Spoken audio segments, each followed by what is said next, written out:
I'm just booting up the chat room right now, guys, and getting everything ready to go. We do not have any people yet. Oh, we have a viewer. Hello, viewer. Turn on chat. I'm getting everything booted up. Feel free to say hello in the chat room. If you are here, give us a sign of your presence. Going to give it just a few minutes so that everybody can populate and everybody can show up to the chat. And then we'll get started. That's fine.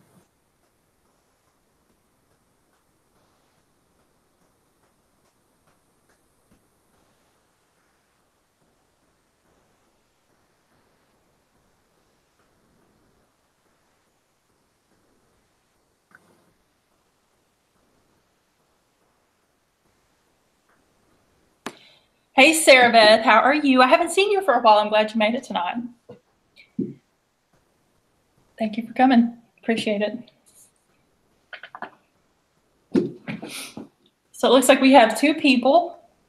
That is good. I'm having trouble keeping my comments up for some reason. I don't know what's going on, guys. We may have some technical difficulties tonight. I feel it coming. I feel it. I feel like I'm jinxing myself. So we'll be all right. Yeah, I think so too. Yeah, so it usually takes a couple minutes for everybody to get in here, and I usually just ramble a little bit before we get going.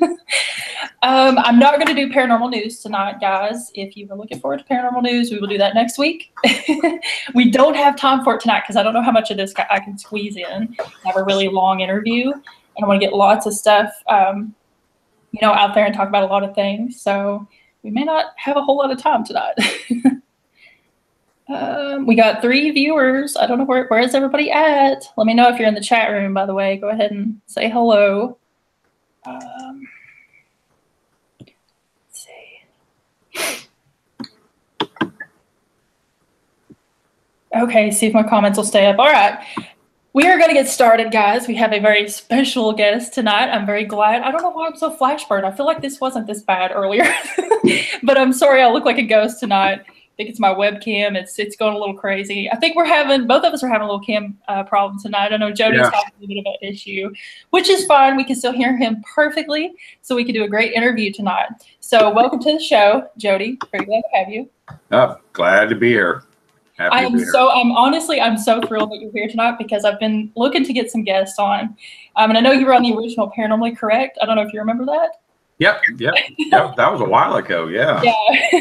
Yeah, that was like, oh my God, 2011 or 12. Yeah. And of course, that Paranormally Correct is gone, and it's just me now here on YouTube. So again, very glad to have you. Thank you for coming. And I'm gonna let you take the floor tonight because I know you have a large amount of expertise and knowledge on this subject. So the first question I want to talk about, let's see if I got a comment. So the first thing we'll talk about is when, why, and how did you get into cryptozoology? Oh, okay. I've always been into the monster stuff as a kid. The first time, I think it was when I saw what was that, Legend of Boggy Creek. I remember as a kid, and then the first time I ever seen the Patterson film was in a drive-in theater with my parents watching the Planet of the Apes, and they showed it as a trailer in the beginning.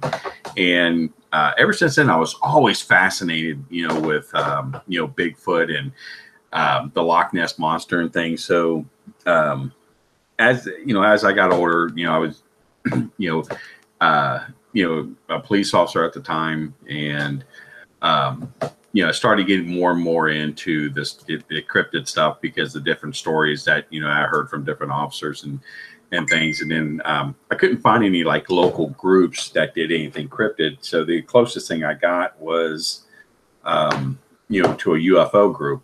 And this is back in the 80s going into the 90s. And this is way before cable TV came out. It was public access TV. And a lot of people had their own little shows they had on. We had this one called UFO Update Live, which was a live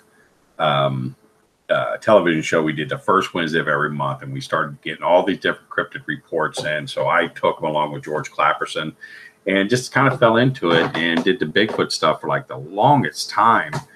And just started to get into a lot of the other different cryptids that's in Ohio. You know, the Dogman, the Levelland Frogman, the Kirksville, you know, Melon heads and things. There were just so much in the state of Ohio.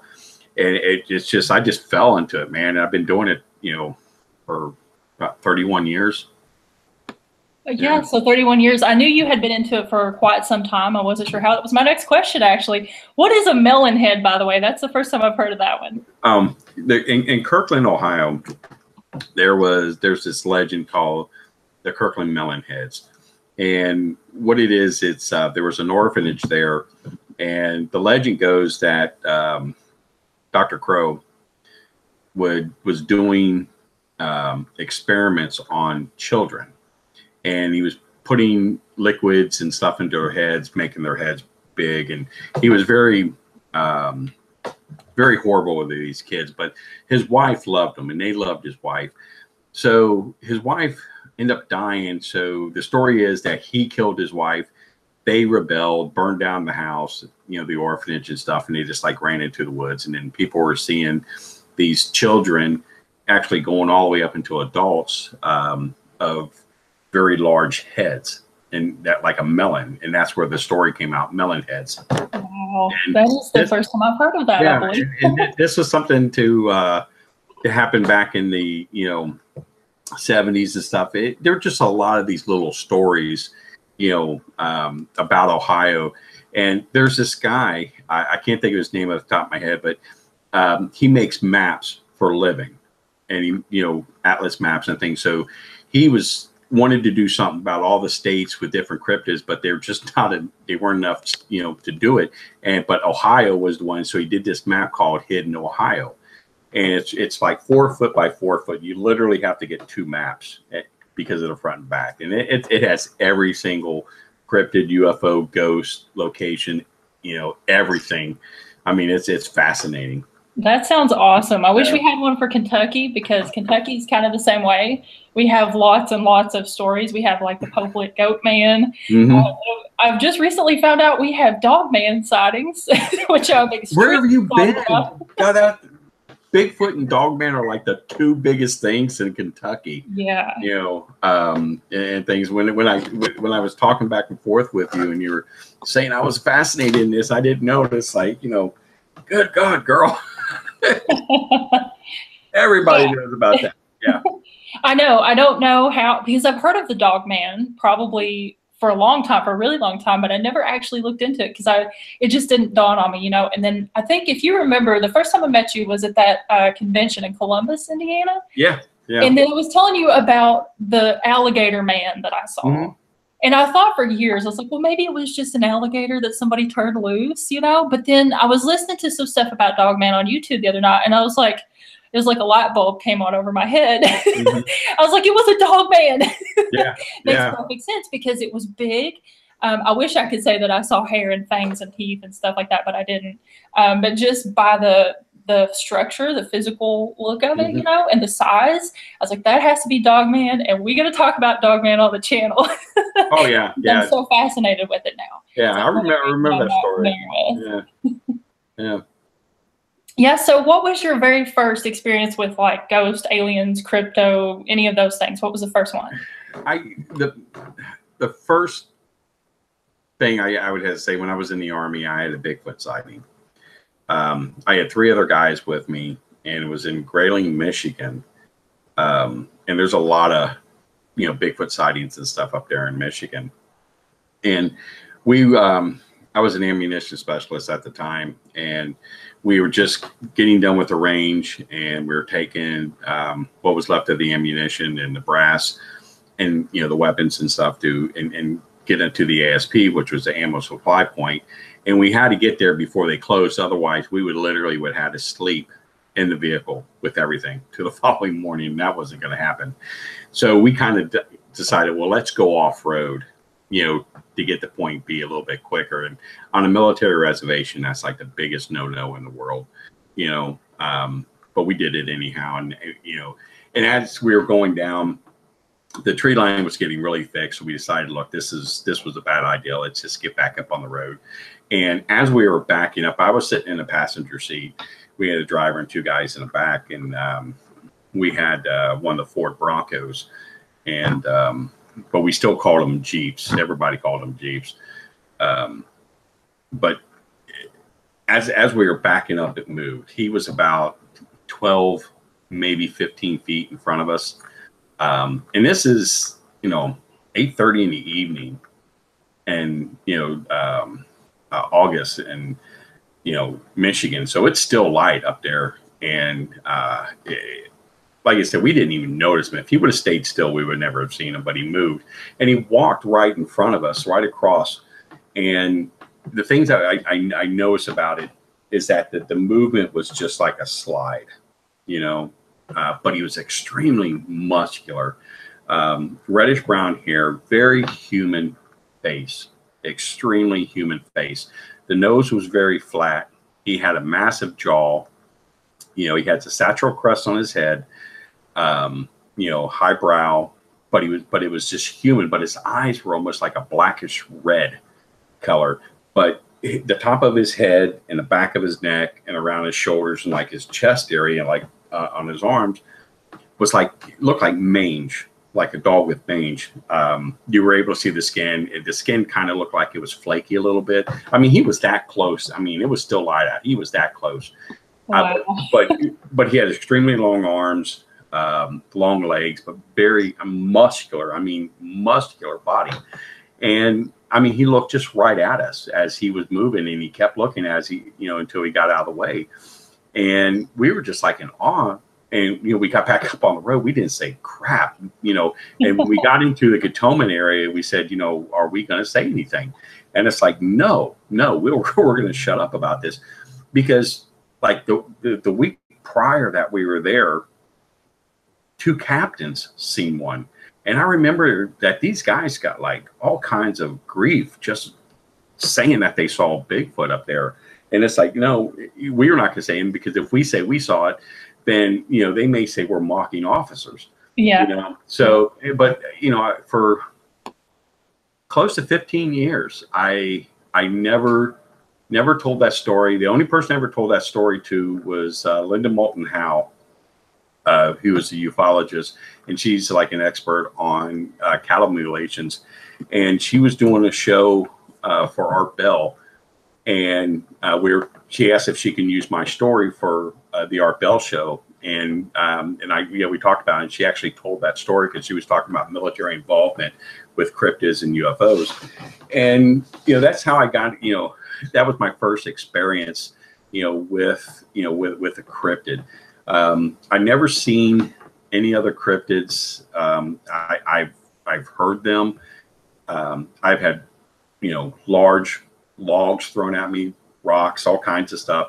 I mean, I was out in the woods one time, and I heard this growl, and it was like it was right behind me, but it wasn't. And it was like 2 times I've heard that in my life, and it was just something that vibrated. But it's, I don't know. It was scary. Yeah, I'd say so. That is the kind of crypto experience I wish I could have. Unfortunately, I think I only just have the one. Yeah. But I know so many people who have seen Bigfoot, and I've been talking to people recently who have seen Dogman, and I'm so jealous because, I mean, I don't really go into the woods, so I don't see these kinds of things that often. I don't know if I would want to see a Dogman, to be honest with you. I mean, maybe at a distance or something, I would like to, but I don't know. I mean, because of the stories that we hear from people, I mean, it's just, this is an apex predator, and it's something that's, unpredictable. Yeah, definitely. And that's something that I've been kind of researching recently, and some questions I want to get into later. Mm-hmm. We have a whole bunch of people in the chat room. I don't know if you can see it personally, but I'm keeping an eye on it right now. So thank you, everybody, for tuning in. It's going to be a great show tonight. And we have a question. Someone says, what is the difference, if any, between Dogman and the entities that are supposedly at the Skinwalker Ranch, which was one of my questions tonight. But since it's in the comments, do you have any thoughts on that by any chance? When it comes to the Skinwalker Ranch, that was just something I was really never into. I mean, this is my ufologist part coming out. Okay. And by all means, I am not an expert. Okay. There are no experts in this field, but what from what I'm understanding about the Skinwalker Ranch, they're an entity on there, which could be something that could be interpreted as a Wendigo or shift changer, Skinwalker. But I mean, that's what I'm interpreting that's going on there. I have not heard anything come out of that area, except for other stuff from ufologists that dealt with it. I know there's a lot of heavy, UFO activity on there, but I can't really say because, like I said, I really haven't talked to anyone in depth what is going on in that area, to be honest with you. But what I'm gathering, it's more like a Wendigo type entity. Now I was just reading something the other day, about it, and even the story was talking about the creatures that were there. Was described something similar to a dogman, but it was able to shift into just a regular wolf. But when it shifted into the other entity, the dogman, the characteristics were completely different from when it was a dog. So it's probably something very supernatural. There's a lot of people in the field that really believe that there's something supernatural, when it comes to dogman, spiritual when it comes to dogman. Even, there's stories, and there's a lot of people that believe that dogman is some kind of extraterrestrial. Yeah, that's what I'm kind of wondering too. And I was wanting to get into this later because I have a lot of questions around this topic. And just as someone who's new to the whole dogman, thing, the dogman culture, I was just trying to research some stuff. I was like, I wonder if this is similar to like a Wendigo, Skinwalker, like you said, shapeshifters. There's a lot of Native American lore that kind of aligns a little bit with the dogman. Right. And I was even thinking, like, what if chupacabras are actually baby dogmen, dogman puppies even? Yeah. I've never heard that one before. Well, it could. I mean, it's like when I was doing research about the Mothman, that was another cryptid I really love.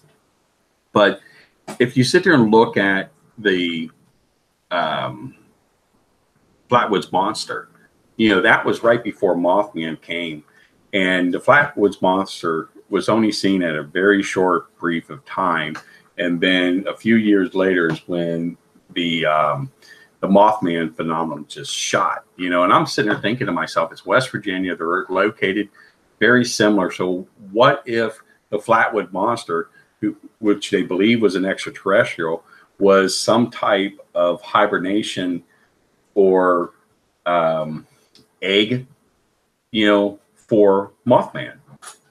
That's a good theory. I've never thought of that before. Yeah, and I've always thought about that because, like I said, when the Flatwood Monster, that whole scenario happened, it was gone real quick, and then now comes Mothman, and it kind of makes sense.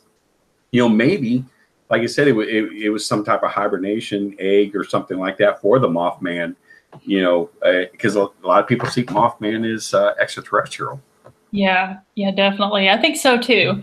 I personally, of course, have never seen a Mothman, but I have a couple of aunts who live in the area when the bridge fell, and they said that they heard it. They didn't see a Mothman, but they were in that area. And I've always been kind of interested with the Mothman because it's so enigmatic.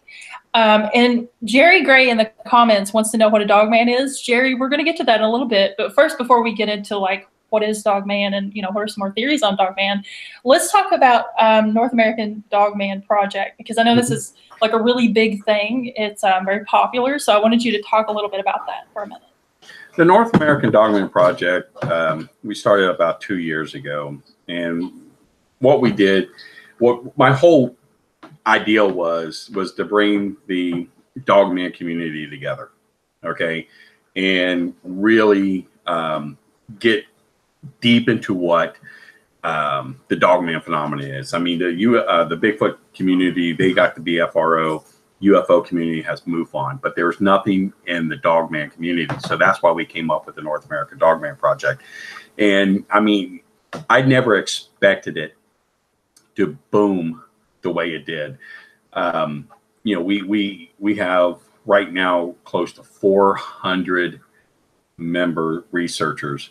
We have chapters in almost, you know, 30 states. We just got Hawaii today as a state chapter.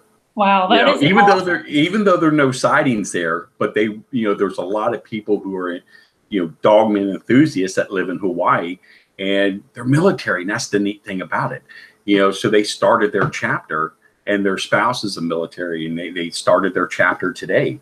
You know, so we're getting, you know, just amounts, hundreds of reports. I mean, we're still going through stuff we got last week. I mean, that is just how much we're getting. We just, there was a Skill Set magazine just did an article with us today that's going to be out in October, and it's about the North American Dogman Project. It's about the Dogman phenomenon, and it's going to be a really good article. We have like 2 networks that was emailing us back and forth about, you know, the phenomenon, asking a lot of questions.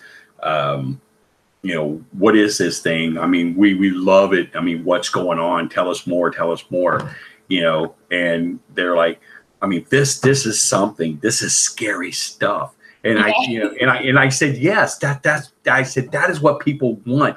People want to be scared. They don't want to be amused. And I said the whole ideal of if you're going to do something, I don't care if it's a series. I don't care if it's just a one-time show. The point of it is, when that show is over and you got some 300-pound burly lumberjack guy, you know, and his wife tells him to go take out the trash, I want that guy to step out on his back porch, look left, look right, run and throw the garbage in and run back. I said, Yeah. that is what I said. That's what people want. They want to be scared. This, excuse me, Dogman is the thing that goes bump in the night. Literally, it's the thing that goes bump in the night, and it bites. And a lot of these, you know, there's a lot of interest in it because, like on our website, we can tell who's monitoring our site, how, you know, what percentage of the country, what cities are monitoring us, what websites are monitoring us. I mean, we had all these media outlets were watching us. You know, ton of them from Google, GoDaddy. Their staff spent something like, you know, 14% on our website a month, and that's a lot. I mean, that's a lot. And it's that GoDaddy is looking at our site. We've had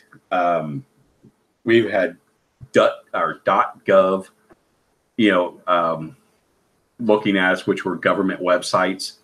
You know, that's spent like 17%, you know, on our site. We had 3 of them that were monitoring our site.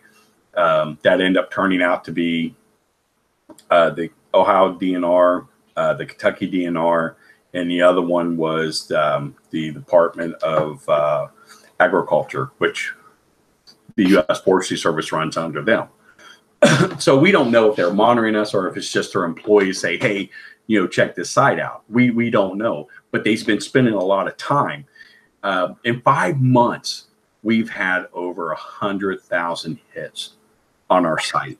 That is great. That's actually crazy. I mean, we average anywhere around 20,000 hits a month. You know, last month we had 20,000 hits by the 17th.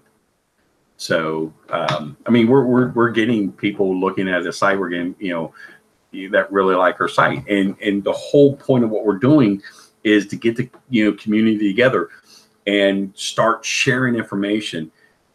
You know, we are the largest dogman research group in North America. Yeah. We have chapters in Germany. We have chapters in the UK. We have one in Poland. We have one in New Zealand. I mean, the craze is really interesting. You know, that people are really interested in this, and they're coming to us, and you know, and I like that. But on the other hand, there's a lot of researchers out there that do Dogman stuff that's getting really upset with us because they're not going to them anymore. Right. You know, yeah, and I think I heard you talking a little bit about that in another video, perhaps on your channel. Yeah. And that's just, to me, that is so silly because, like you said, this should be a group effort. Everybody who's interested and an enthusiast. No, I'm gonna tell you what.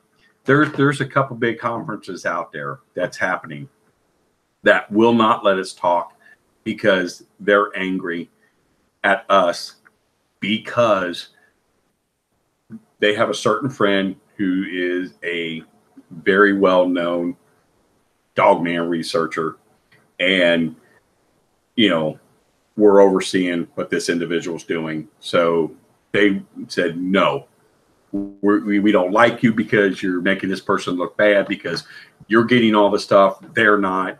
And it's just like, that's childish. The thing of it is, I you know, and I try to explain, I said, well, you know, the first of all, conferences are about research.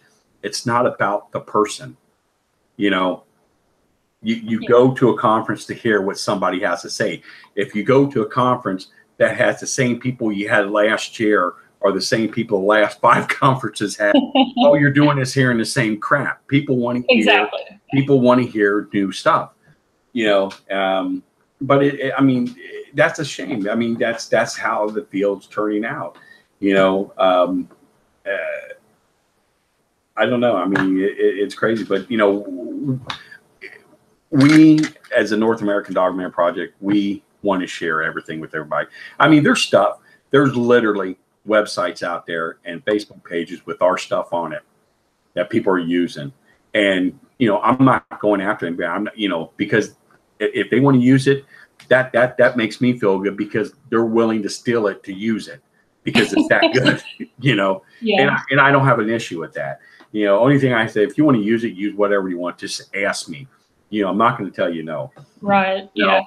And I think it's great what y'all are doing. I think it's a really good thing because I think there are a lot of people out there who don't really know much about Dogman, but possibly have seen him, like me. Mm-hmm. And I just think it's really cool that you guys are doing this. And if you're causing some sort of controversy, you know you're doing something right. Yeah, I mean, that's how it goes. Exactly. I mean, you know, it's like one of these things. You know, I don't want to bring politics in it, but you know, if everybody hates the president, he's doing something right. You know, don't matter who the president is, but I'm saying if you hate him, obviously he's doing something right. You know, and that's how it is. But the thing of it is, I don't want controversy. I don't want, you know, people to feel alienated. You know, we want to work with anybody, you know, be friends with anybody. You know, we are willing to share our research, willing to share everything with anybody, because the thing of it is that, you know, we're doing this for the community. We're not doing it for us. I mean, you know, we put a couple of documentaries out, you know, and, you know, we make $2.30 off of each one, you know, and that's fine because we're not in this for the money. We're doing it to get the information out for, you know, because there's nothing out there. There's no documentaries out there on the phenomenon. There's no shows out there. Whenever there's a show dealing with Dogman, you know, it's their highest rating show. You know, they just did Swamp Mysteries, and they did the Lugaroo, and that was one of their highest rating shows, and that was just on last week for that show. When Paranormal Witness, for their whole season, their highest rating shows were the Wolfpack and the Cabin. Those two dealt with the Dogman, you know, and those were their highest rating shows. Yeah, and I think that's in part because, you know, like you said, we don't see it very often.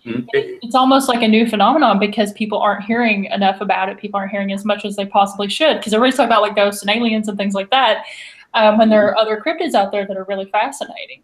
And on the topic of your documentaries, I wanted to talk about that a little bit. How did the conception of those documentaries start? Did you just decide one day you wanted to get into that area, or was there like some sort of inciting incident that led you to make those documentaries? No, what we did, we all got together and we said, listen, there's nothing out there. There's a lot of books out there, but when people, are laying in bed at night and, they want to watch TV, a documentary, an hour-long documentary is good for them to watch.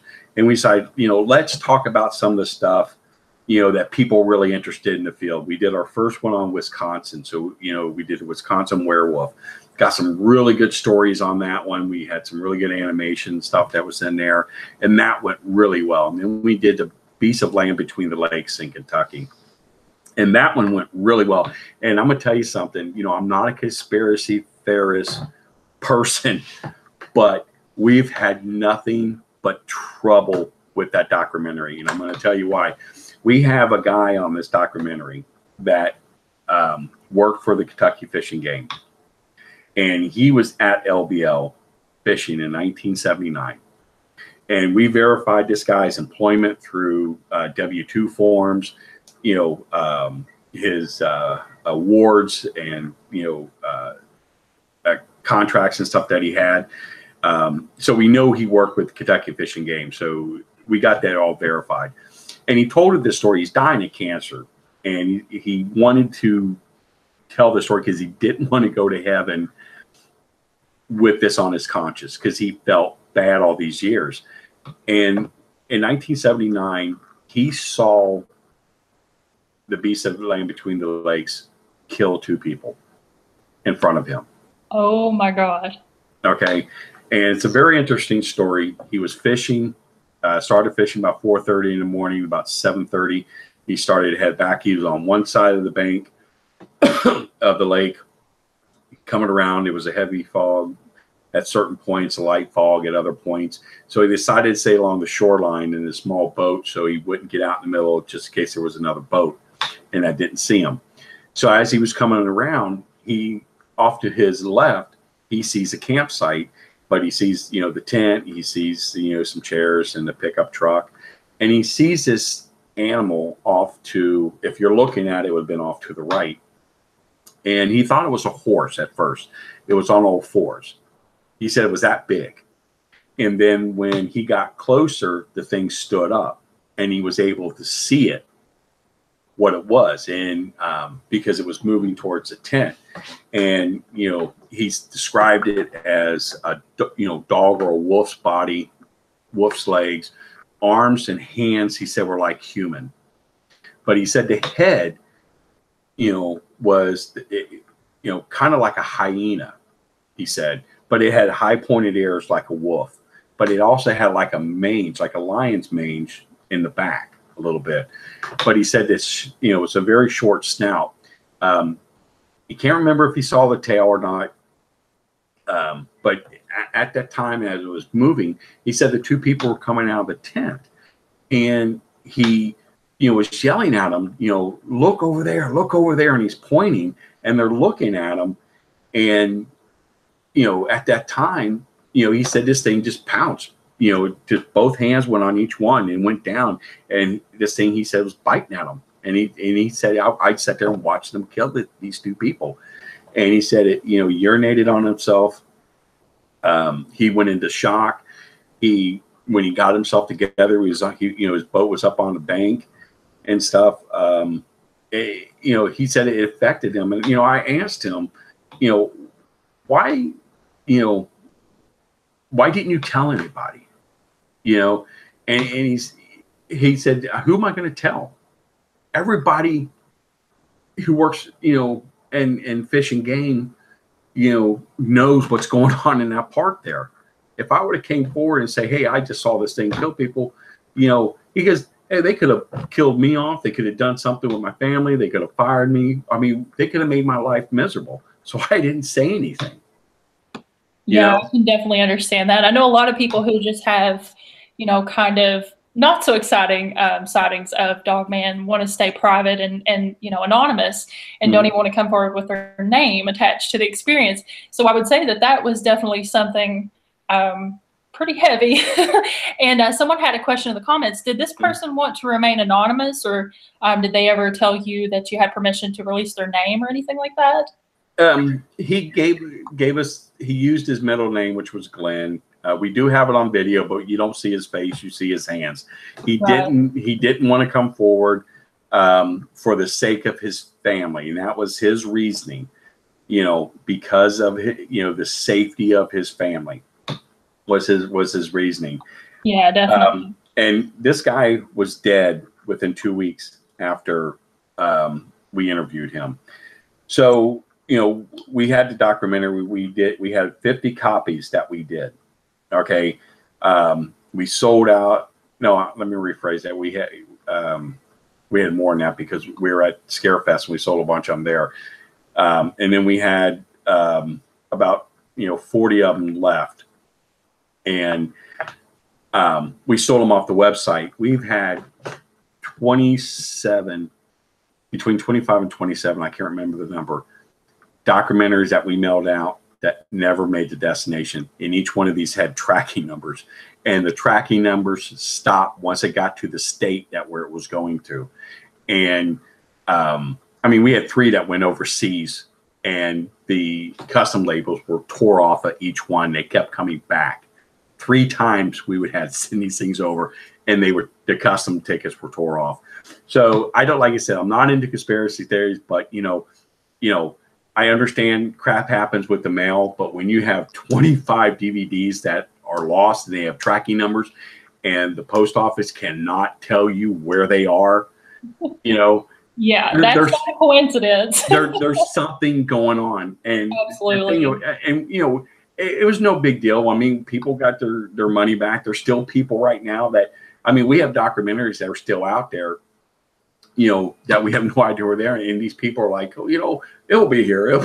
It's like, no, it won't. I'm telling you, it's not.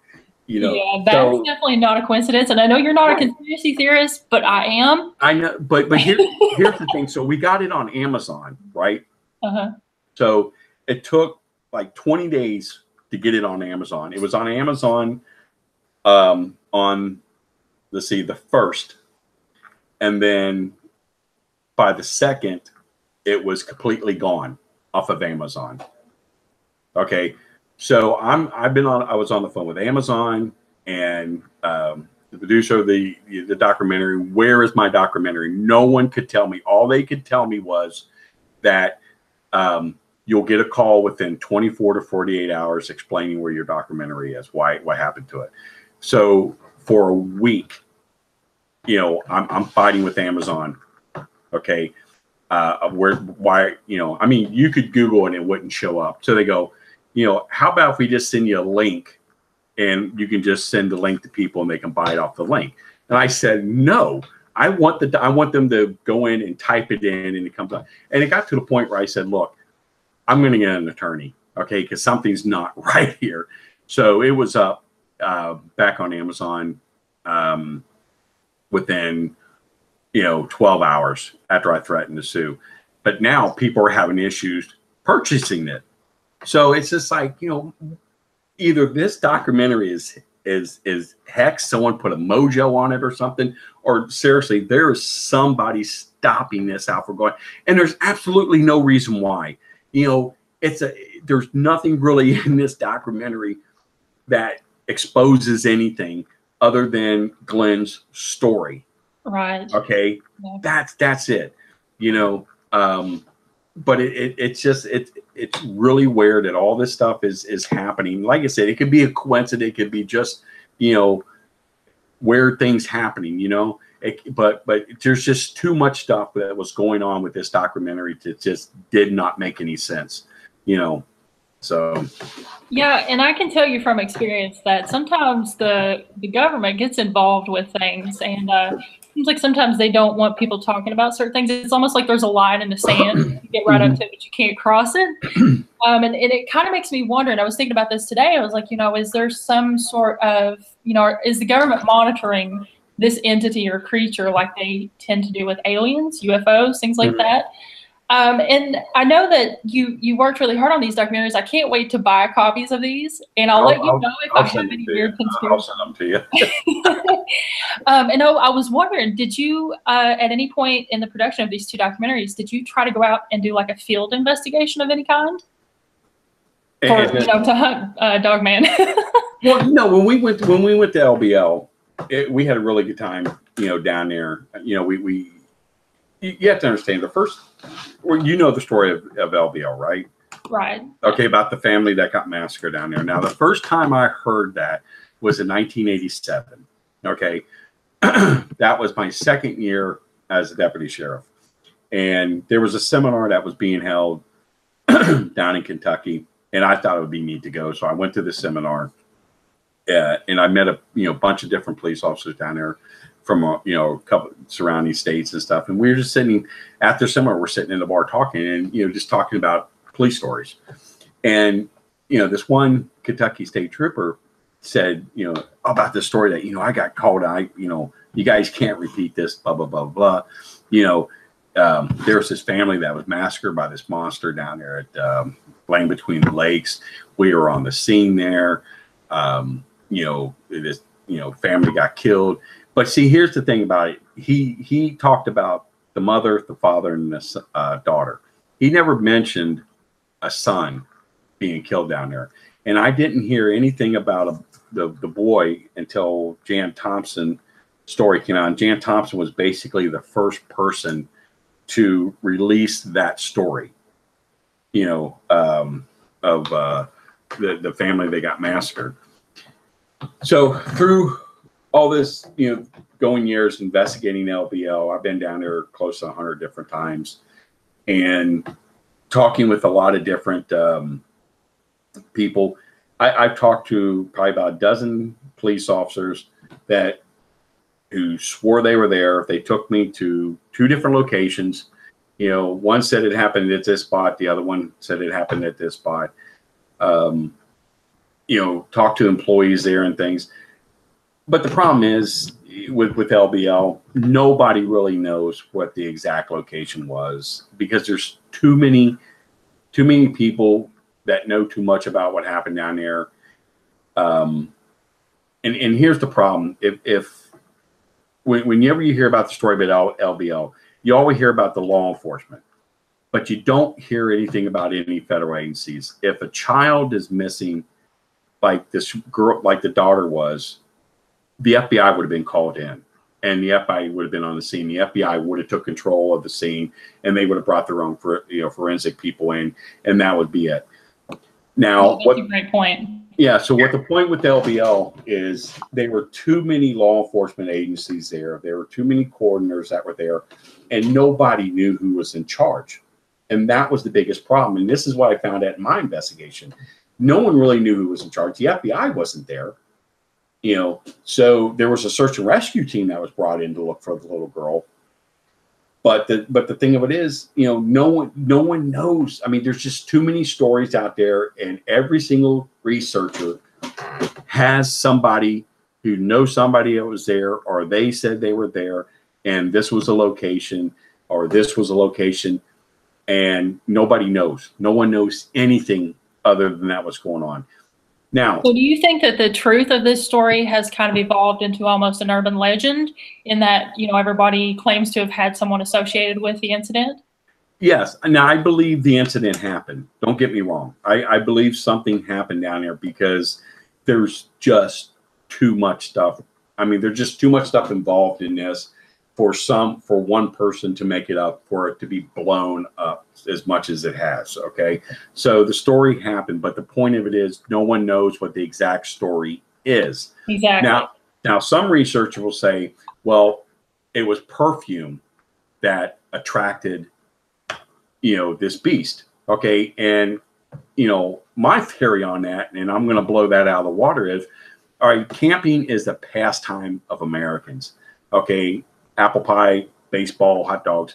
Every single American knows you don't wear perfume camping because it attracts bugs. Right. Okay, everybody knows that.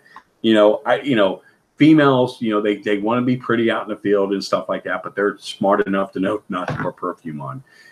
So that theory is blowing out of the water. Okay. To me, the situation is it was wrong people at the wrong place at the wrong time. And that's where the situation, and that's what it comes down to.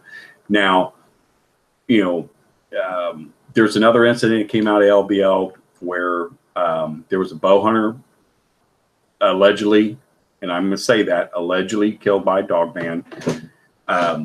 But there's no physical evidence. There's not even circumstantial evidence that that ever happened. Okay. Other than I know somebody who works there and this is what they told me. Okay. But human testimony doesn't mean crap in this field. Okay. I'm telling you, it doesn't mean crap. Facts is what makes up the truth, and what makes up what everybody needs to work on is facts. You know, and the facts was that we found out a bow hunter did die at LBL. Okay. His body was eaten on by predators while his body was laying there. And that's how the story came about. Okay. That this guy, you know, had to have been killed by the Dogman down there, you know, because somebody who was on scene said, you know, yeah, you know, predators ate him. And he told somebody, and someone said, yeah, it was a predator. And then he went to another person and says, yeah, that predator at LBL did it. Yeah, what predator at LBL? You know, the monster down there. And that's how that came about. Okay. It just went from one person and it blew up every time the story was told. Yeah. Now, so there is proof that a guy did die down there. LBL, you know, admitted that, you know, a guy died of natural causes. There was a press release that was put out about it.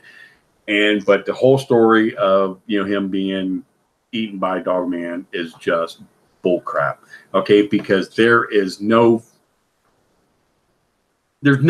to back that story up other than the story to back up that a guy died of natural causes that was eaten on by predators. Okay. Right. While he was there. That's it. You know, and I'm not disputing any other researcher or telling him that he's wrong. And I'll never do that.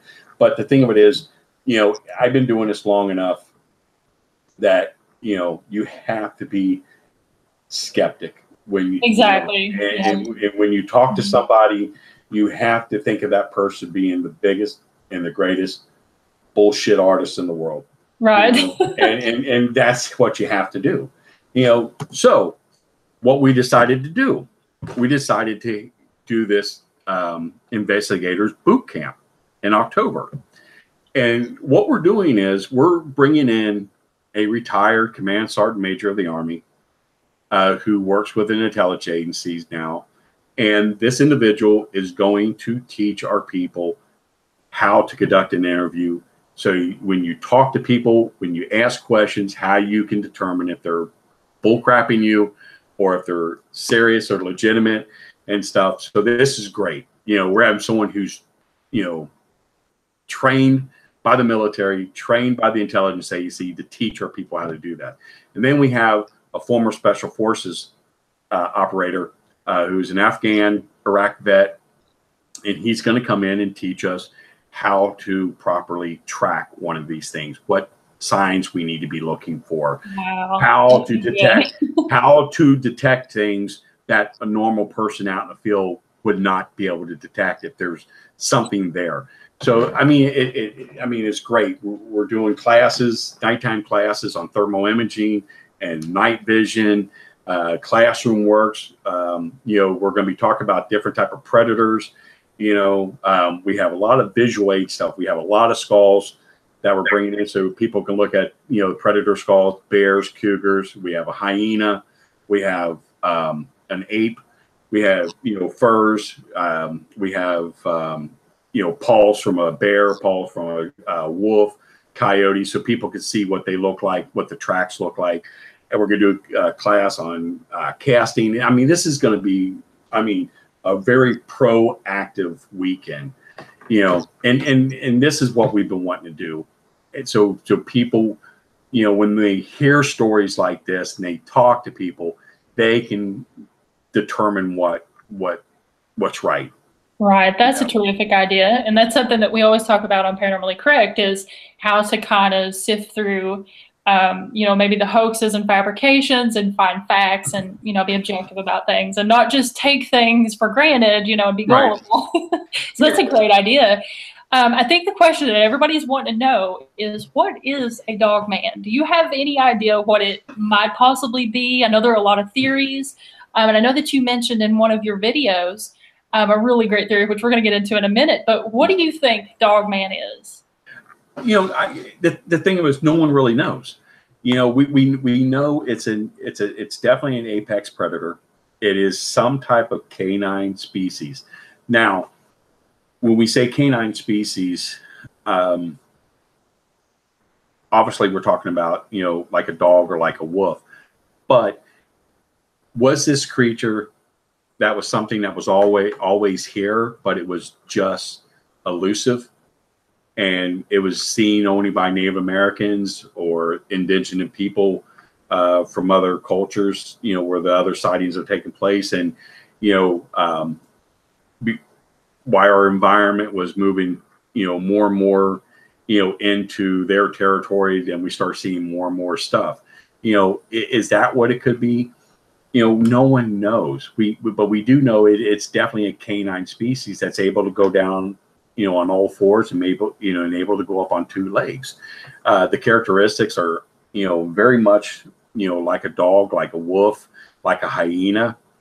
You know, so you know, no one really knows. I don't think, you know, people believe that it's a mixture between, you know, a Bigfoot or something, but it's definitely, you know, it's definitely canine. But, you know, I honestly, I can't tell you. I've always thought about what could this thing be, you know, and there's other theories out there. You know, one of the neatest theories I heard, which is kind of far fetched, but it's one of the neatest theories, was the Dinopithecus. Yes, that's the one I was referring to, because Yes. I thought that was a really interesting take on it. Yeah. Because when you think about extinct animals or things that, you know, we don't normally see, if one had survived, or maybe if you had survived, I think that would really freak people out in the woods at night. Yeah. Well, you know, so talk about that. Yeah, the Dinopithecus is an extinct baboon, which on all fours stood about 5 feet. Very huge, very dominant. I've actually seen the skull of one, and it's about the size of a horse's head. I mean, these things are huge. The fangs are more like a saber-toothed tiger, but it was in Africa, you know. And one of the theories was, you know, this thing moved from Africa, got into Europe, you know, went into Asia and crossed over the Bering Straits, came into Canada, and just through the, you know, hundreds of thousands of years, you know, it evolved into, you know, what Dogman is. Okay. But the only problem with that is we would find evidence. We would find fossils. Right. It would be like transition fossils. Yeah. Yeah. Yeah. And, you know, we just don't find them. And the problem is, one of the reasons is that Mother Nature cleans up after itself. If Mother Nature didn't clean up after itself, we would be walking around in society with piles and piles and piles of bone. You know, so every single type of critter out there eats bone. Porcupines eat teeth. You know, so there just wouldn't be no evidence, you know, for that. But I thought that was like the neatest, you know, because it makes sense, because it looks like a Dogman. Yeah. You know, I mean, you know, it looks like it. You know, baboon, you know, looks like a Dogman. And, you know, some of the other theories, you know, which I really go towards a lot lately, is that it may be an extraterrestrial species. Because I've heard some really fascinating stories from military people about this. The one story was, I talked to a guy who was former Special Forces. I was at a convention. He was there at the bar at the restaurant, and we were just talking.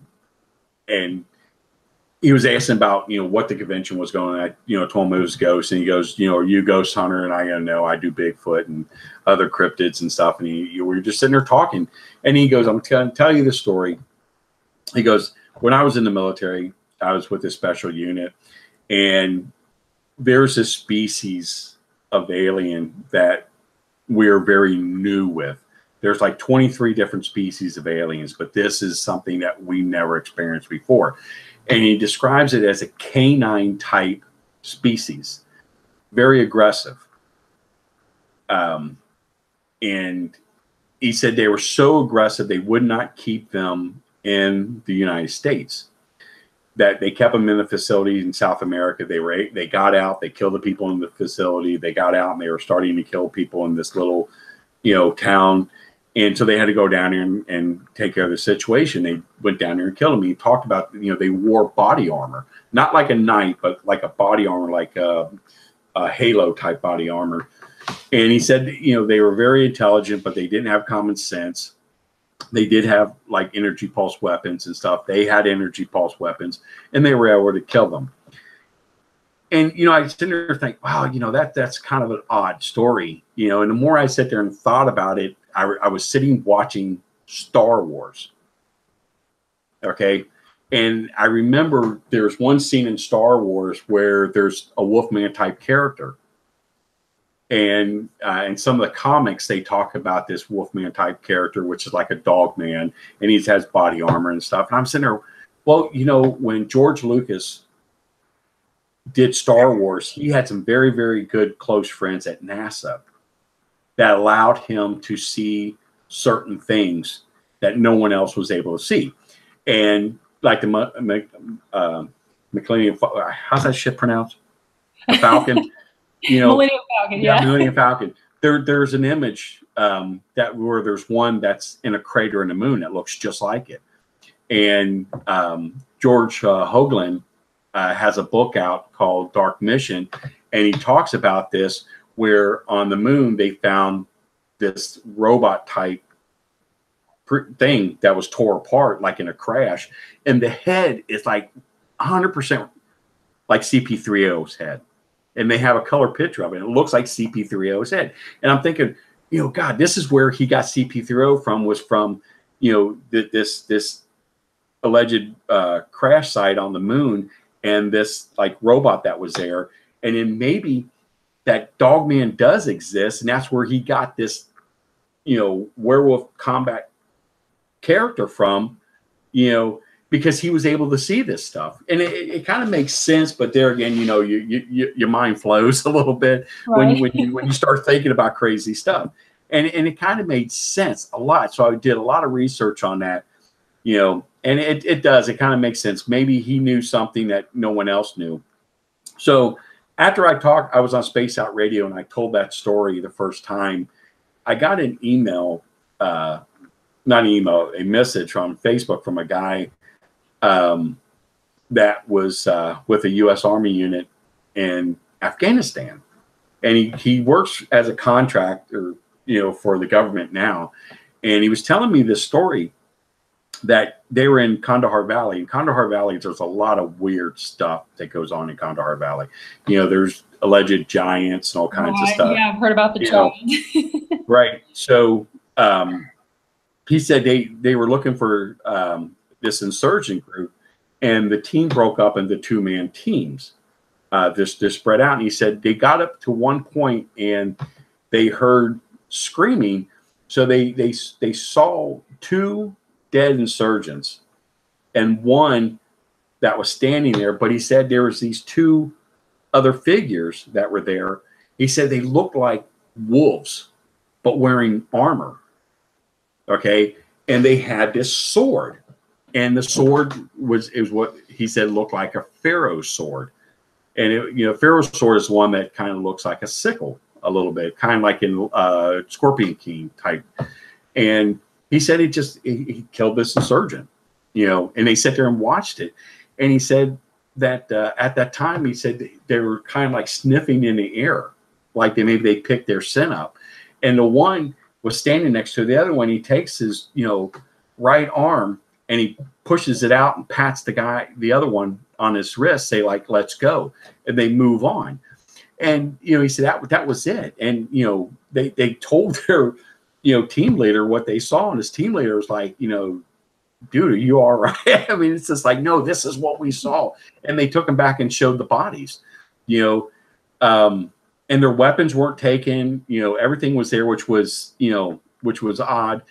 But going back to the very first story, I never told this part of the first story where the guy said that they had these swords, but they had them like attached to their back, their armor. And and that was the only thing that whole story, that was the whole thing that threw me off, was these swords. Okay. Until I heard this other story from this other GI. Okay. And it kind of made sense, you know, maybe there's something to it. Maybe they are extraterrestrial. They're a, you know, a species of predator, you know, maybe like the movie in The Predator, you know, they come down, they take their armor off and they come down and they do their hunting. You know, anything's possible, but that's a far-fetched, you know, theory. But, you know, we live in a very, very strange world. Yeah, definitely. You know?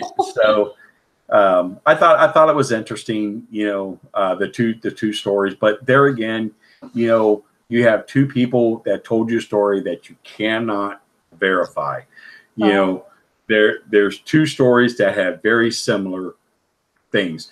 Now, I do know, I remember mentioning it to Linda Godfrey a few years ago, the first story, and she did mention that she heard from someone that she talked with about something very similar to that, where military were involved, and these were, you know, extraterrestrial type beings that were like wolves.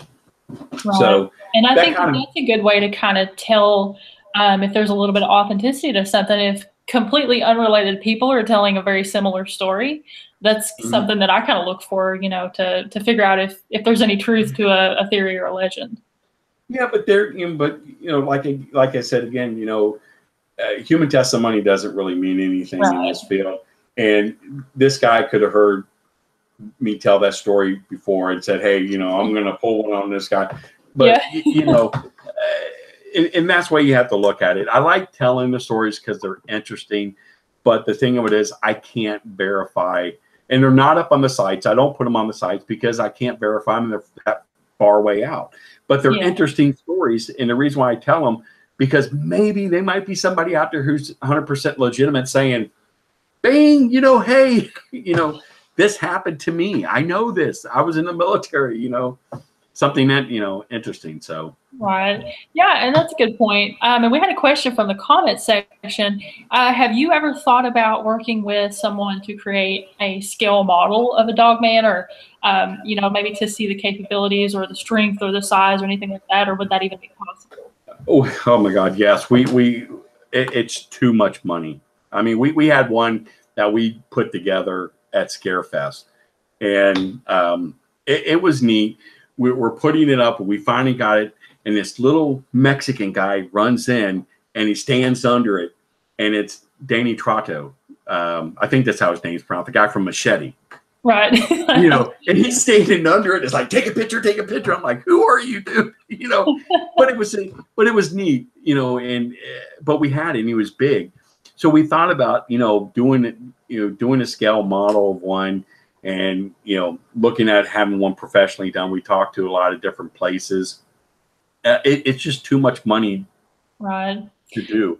It would be really cool if you maybe crowdfund it.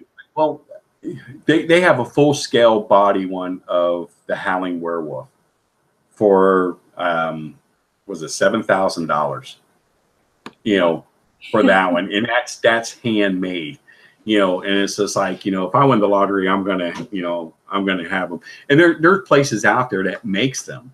You know, we talked to a lot of companies out there. I mean, we begged and plead, you know, like, hey, you know, we want one. Just, you know, will you donate one for research and stuff? And it's just, they're just too much to make for someone not to make their money off of it. But there's some really, really good ones. But one thing we did find, there's a lot of places out there that has a lot of costumes from movies, you know, that are like extra ones and things. Now, a buddy of mine has one of the costumes from the movie Dogman that was done, and I've been trying to get that from him. You know, I'd love to have that one. Yeah. You know? Yeah. So yeah, we thought about it. We thought about making one and things, but you know, we're just going to wait till we win the lottery and have a really good one. There you go. That's a really good one made. Oh, I tell you, I win the lottery. There's going to be the world's first only Dogman museum. You know, that would be cool. Yeah. So it all kind of comes full circle when you look at like Native American stuff. And I've read today in an article that Native Americans even believe that Dogman or something similar to Dogman was an interdimensional being, or that he was supernatural of some sort, possibly an extraterrestrial or a ghost even. So I think that's really, I think that's the track that he's on. I lean toward paranormal entity when I think of Dogman, at least just, because like, we were talking earlier, we don't really have any animals to compare it to. And the fact that it can walk upright or it can walk on all fours, it just seems like it's something a little more advanced and a little more spooky, unless it's like a government experiment gone wrong. The thing of it is, the Native Americans, here in Ohio, we have Cherokee and Shawnee. And I've talked with a lot of the elders. Now we have a museum out here, Fort Ancient, and it's a Native American museum and things, because Ohio, there's a big, Native American culture here in the state. And I've talked to them about Dogman, and the best way they can explain it is, to a white man, is that, Native Americans see things different than what we do. Okay. When they see the moon, when they see a wolf, when they see an eagle, they see something different from what we see. Okay. So they only can interpret what they see. Now they know what a wolf looks like, so they can interpret what a wolf is. But when they see something like Bigfoot, for an example, they see him as another native, another Indian, another human. When it comes to Dogman, they see it more like, the Wendigo type creature. The Wendigo is the Native American devil. It's their Satan. So they, when they look at what the Dogman is, that's what they see it as. Not necessarily the Wendigo himself, but they see it as something similar to that, as a demon. Now, the Cherokee is one of the, how can I say this? The Cherokees, they hate the white culture. I mean, they're like the only Native American tribe out there that really hates the white man. I mean, I'm serious. They don't like them. They don't trust them. And they have good reason. But they have ceremonial masks of Bigfoot and Dogman that they will not show the white man, because they feel the white man's evil and it will bring that spirit out, and it would be like a mojo type thing on them. The Cherokee are a little bit different. They're more open. They're what they call a human tribe. They're not a warring tribe or anything like that. They're more of a civilized type tribe. So they see things different. So it's just depending on the culture. I could be wrong about this, but just from my research and talking, to a lot of different Native Americans from across the country, everybody has different interpretations of it. Right. And I think so too, because it seems like, there are some tribes who believe a certain way and some who believe another, as far as paranormal entities or things like that go. Yeah. So I know that you talked about before in one of your videos that there are different types of Dogman. And I was kind of wondering, who classify those types? What are those types? Can you talk a little bit about like the canine variants and things like that? Vic Condon from Dogman Encounters Radio came up with this theory that there are 3 different types, type 1, type 2, and canine. And I believe they may be a type 3 in there, if I'm not mistaken. From what he's saying, that you have type 1, which is, very similar to a Bigfoot. Okay, body-wise, facial features, everything. Then you have a type 2, which is somewhat similar to a Bigfoot, but, it has a snout. The ears aren't so pointed. The legs are more like human. Then you have your canine, which is, your dog type creature that looks like a wolf. The third, I think, is, you know, probably a mixture between the two. I never really sat down and really looked at, you know, what the 3, you know, 4 characteristics were, you know, on that. But that's a theory he came up with, you know, which is a good theory and it makes sense. But, you know, when you look at Dogman, I don't look at them as types. I look at them as breeds, you know, human species, you know, we don't call each other breeds. We call them races, Right. you know, dogs, you know, they're a canine species, but they're 1,000 different species or 1,000 different breeds of it. Same thing with Dogman. Same thing with Bigfoot. There's different breeds of Bigfoot.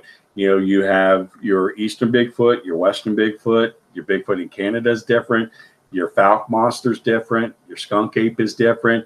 You know, the Amiska in Russia, the Chinese wild man, the urine, they're all different, you know, characteristics. So it's a different species, but it's the same species, but a different breed of the species. Same thing with Dogman. You know, you have some that are smaller. You have some that are larger. You know, some that look more like a hyena. Then you have some that look more like a dog. You have some that look like a wolf. You know, the characteristics, the ears are shorter, ears are longer. You know, it just, characteristics are different. You know, even the color, you know, the browns, the blacks, there's some that are black with white markings on it, you know, that we've got stories on. So not every single story you get in that, you know, it's the same. They're all different. You know, the snout's a lot smaller, the snout's a lot bigger, the head's much larger, you know, on some of them. It just depending on the person's view of what they're seeing and what, you know, they're telling you, you know, and that's how you have to do it. So I think they're different breeds. I don't think there's different types. Yeah, I definitely agree with that. And if you think about it, it kind of makes Dogman seem a little more terrestrial, in that, similar to like dogs or things, you can have one breed of dog, but the dogs can have differences as well as similarities. Mm-hmm. And then, you know, think about like the birds, the Darwin birds. Mm-hmm. They said it was evolution, but it was actually just a natural breeding trait where different size beaks and different size wings were passed down from group to group. So it could have something to do with mating. Right. And that kind of makes me think that maybe Dogman's not supernatural. Maybe he's actually some sort of terrestrial creature. So you said that you've never actually seen a Dogman, right? No. But have you heard one? I have heard growls. I have heard howling. I have heard, you know, snarts, I guess the best way to put it, you know, grunts. You know, I've had dogs all my life, and, you know, I've got a German Shepherd now, and, you know, I know the sounds that he makes, and the sounds that I hear are very similar, you know, to this. But, you know, I believe like Bigfoot and Dogman, I think they can mimic other animals, you know, and I believe Bigfoot mimics Dogman a lot, you know. We're dealing with this case out in northern Ohio. There's this guy that has property, okay, and this poor guy, he's a disabled vet, but he writes music for video games. Okay, so he has a camp that he goes to, and he, you know, writes music, but he gets harassed by things out there. He says one's a Dogman, he knows one's a Bigfoot, but he doesn't know what this other creature is that's out there. And he sent me this picture of this track. And man, this was the most weirdest track I've ever seen. And he says, this is the track of this other creature. Now, this guy's got like hours and hours and hours of audio, where these things are throwing rocks, and these things are right outside his door, and you can hear them scream and growl and all this stuff. And this guy's screaming at him, his dog's going off. And he's got this video of, what he was doing, he's setting these security cameras out. So this thing is coming around the side of the house. And there's a camper out there with the light shooting on the camper. And you see the silhouette of a dog's, wolf's head. And you see the hair. I mean, it's really weird. And you see, and this thing moves in, and all you see is the shadow. Okay. But you see the tail move. Oh, wow. Okay. I mean, but this thing is huge, and you can tell it's huge. So it's up against the door, but you can't see it, but you see the shadow, but you see the tail move. And then you just see the head glance over a little bit and move back. Okay. And then again, you see the tail move. This thing is bipedal. It has a tail. It looks like a wolf. And so he's got all these videos, of these little odds things that's happening around here. And it's just, the audio it's you can't really determine between the Bigfoot and the Dogman unless you have the Bigfoot is doing a vocalization, a different type of vocalization, because the growls are just so much alike. But he can determine which one they are, and you can hear, and the thing in the audio, you can hear this thing, it's so heavy, walking on the front porch of the cabin. Oh, wow. I mean, just listening to this stuff, I mean, was just enough to make the back of my, hair stand on the back of my head just listening to this. And I feel bad for this guy.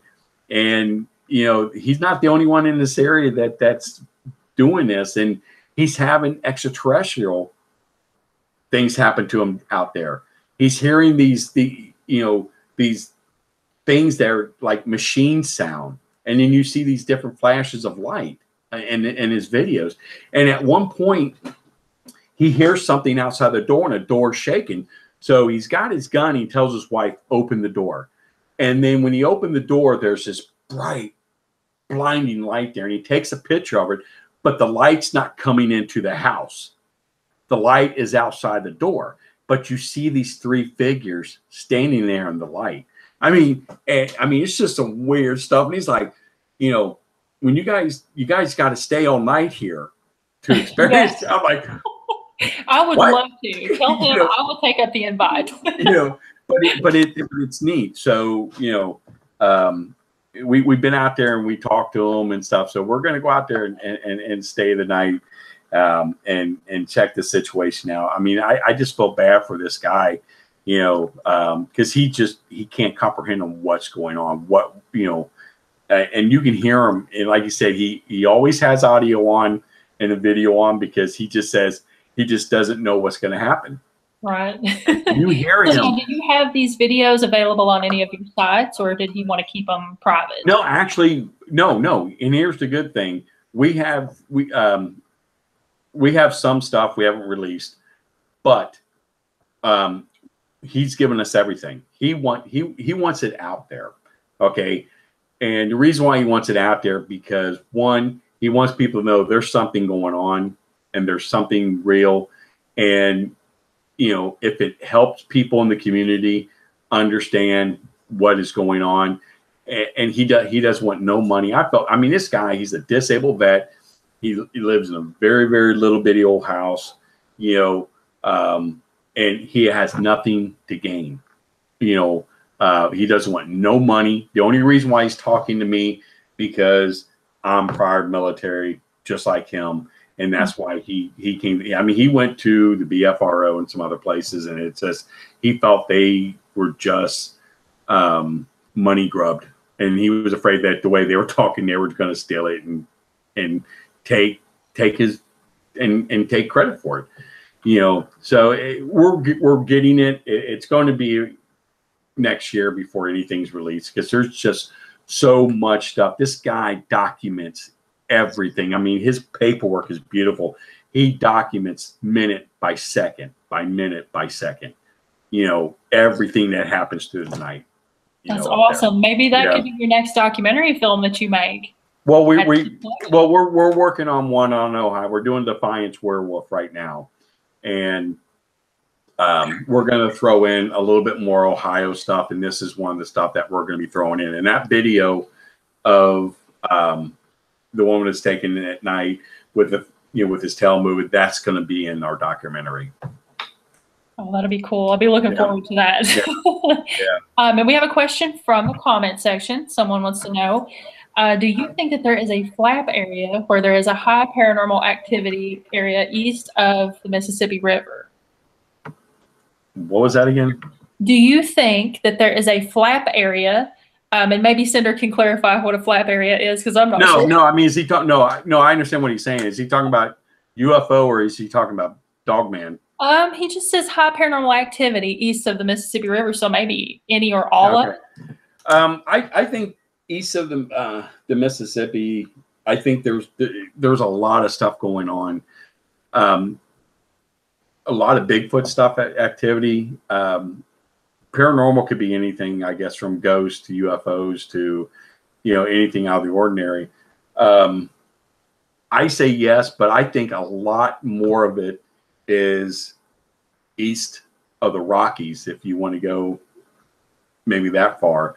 The Pacific, or not Pacific, but the Atlantic Northeast, a lot of activity. Give you an example.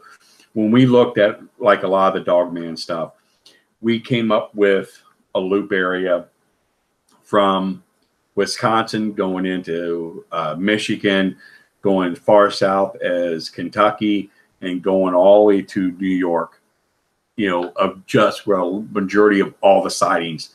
A lot of sightings are taking place. And within that area, there's a lot of UFO activity that's going on with that too, along with a lot of Bigfoot activity. And this is what we consider the biggest hotspot right now, is this, the northeast part of the United States, from Wisconsin, going down to Kentucky and Virginia, over to New York. If that, hopefully that can answer this question, but that's where we find a lot of the activity taking place. I mean, even like you said, paranormal, UFO, Bigfoot, and Dogman. Because we just don't get Dogman stuff either. Because when we get a lot of these stories dealing with Dogman, we get a lot of them that's also dealing with, Bigfoot within these stories, or UFOs within these stories. Yeah, and I remember you told me at a convention one time that a lot of witnesses who've seen Bigfoot also mentioned that big blast of white light. Mm-hmm. And it's so strange that you told me that, because it seemed like after that I started hearing more and more people say, I saw Bigfoot, but I also saw a big flash of light, before or after I saw him. Mm-hmm. So that kind of made me think, maybe he's extraterrestrial, possibly. I don't think, I'll be honest with you. When I was doing Bigfoot research, I would not touch a Bigfoot story or an investigation if it had a UFO involved in it. Okay. And the reasoning why is I don't think they're connected. I think that they're coincidence. Now, my theory is when people see Bigfoot coming out of a alien craft, I don't think he's a pet. I don't think he's an alien. I think he got abducted just like a human did. Yeah. And he's just being released.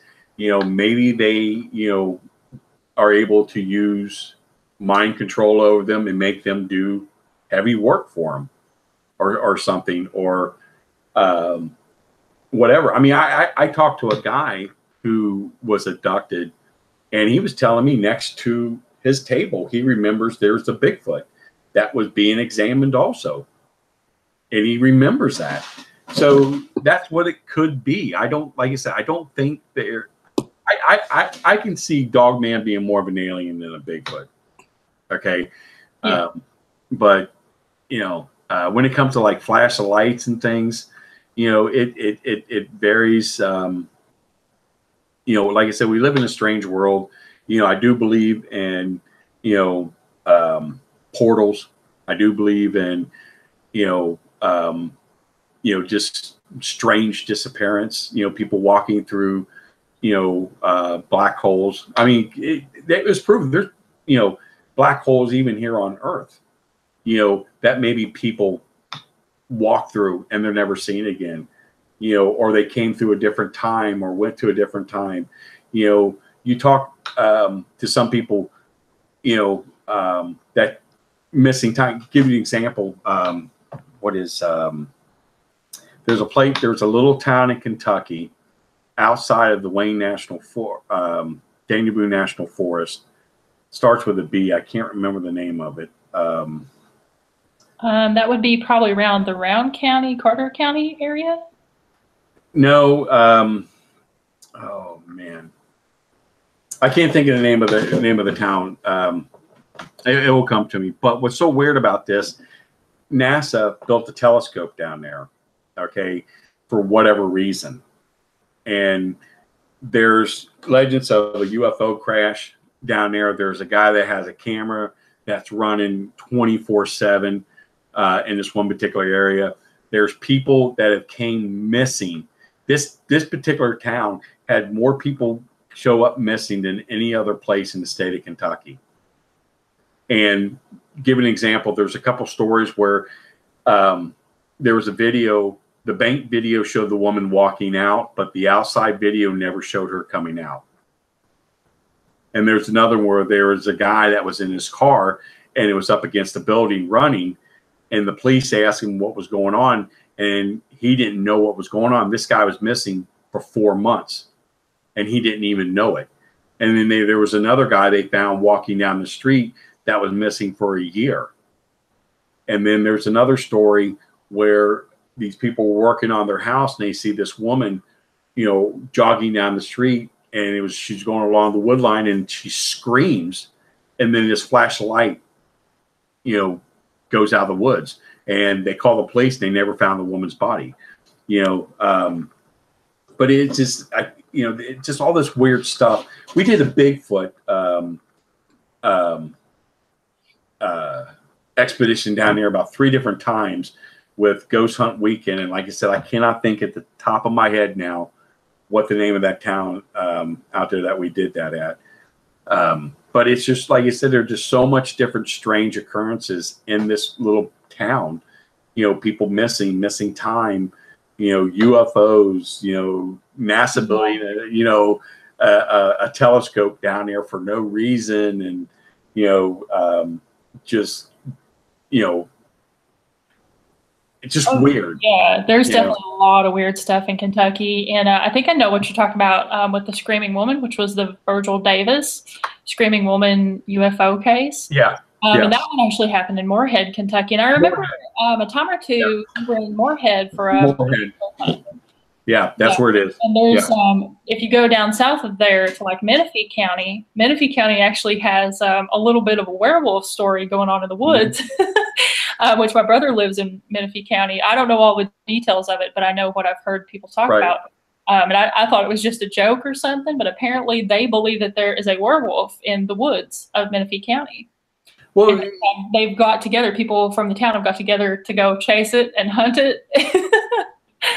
So. Oh yeah, right outside of LBL, you know, the community believes that, you know, there's a covenant, maybe, you know, you might want to call it, of werewolves that live there, and they go and they feed in the park. And these are people that been here since the 1700s, and there's a family of them.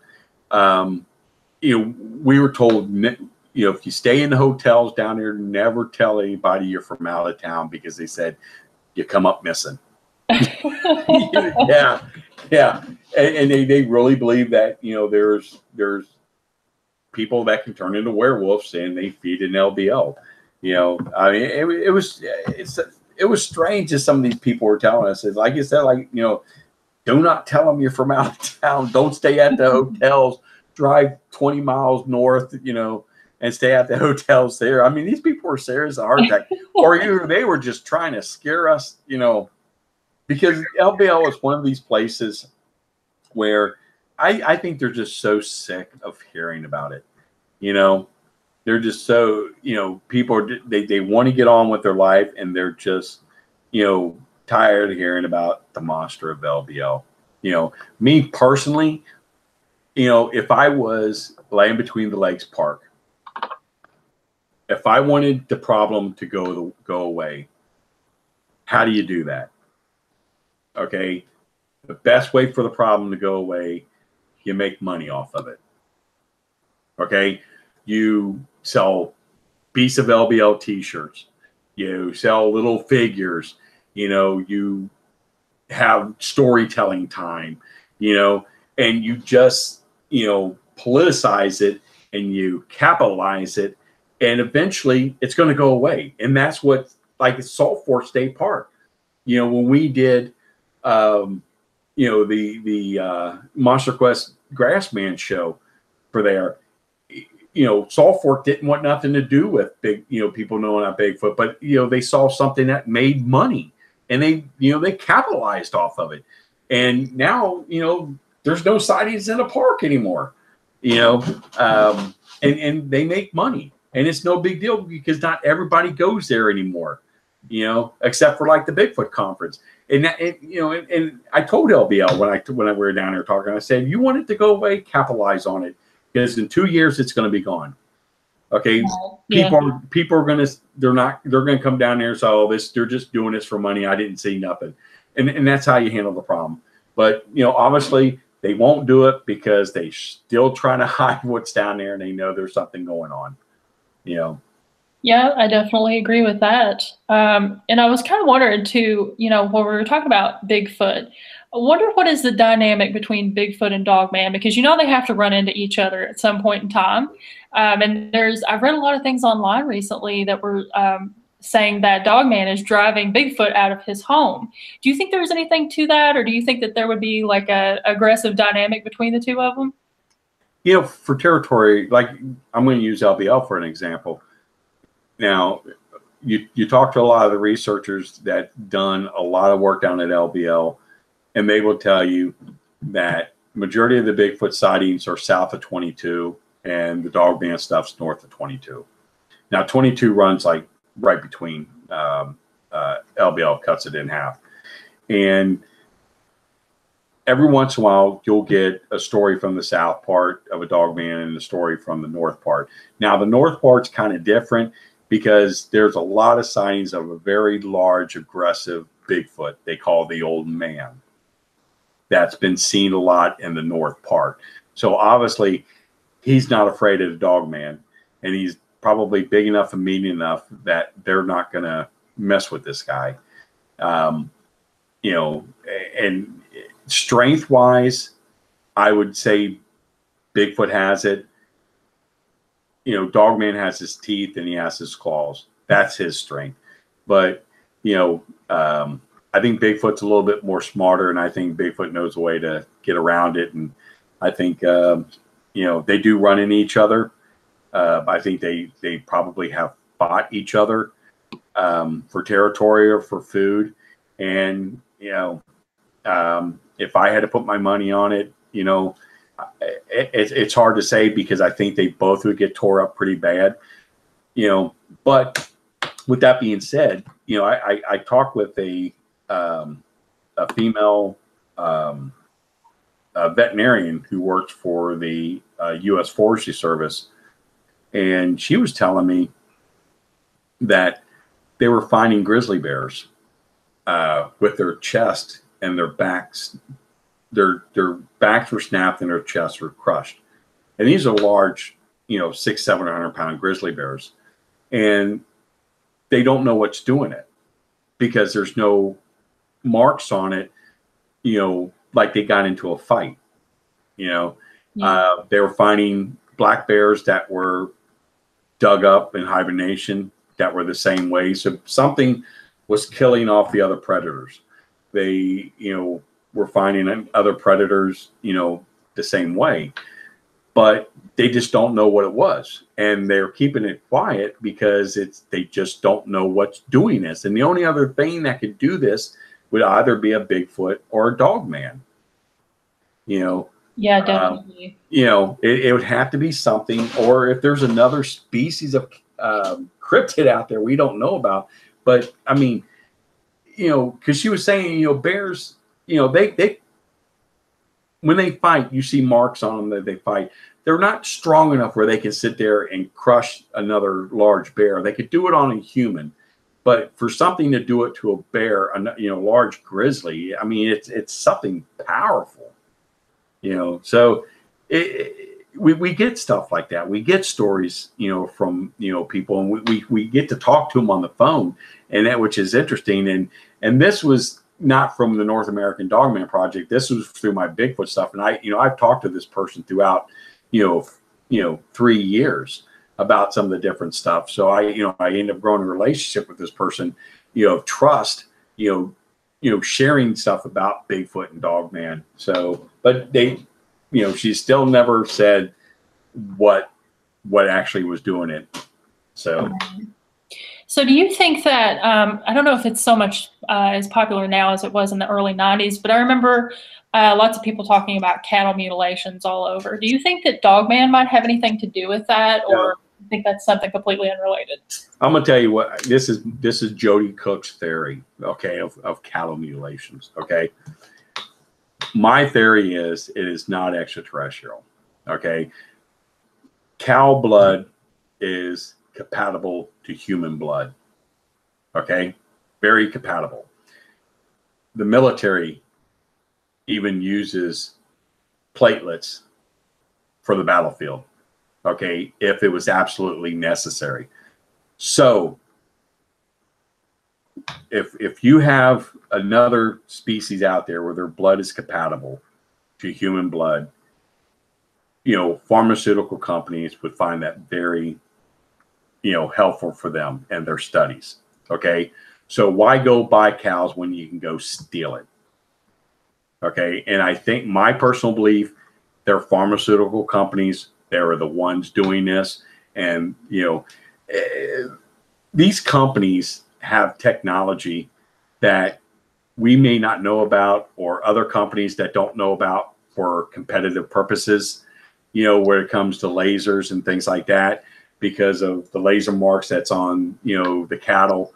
And, maybe, just maybe, they're mutilating horses and other species just to kind of throw it off a little bit. But, goats or something. Right. But to me, that's common sense to me. That's logical that it's a pharmaceutical company doing it, and, not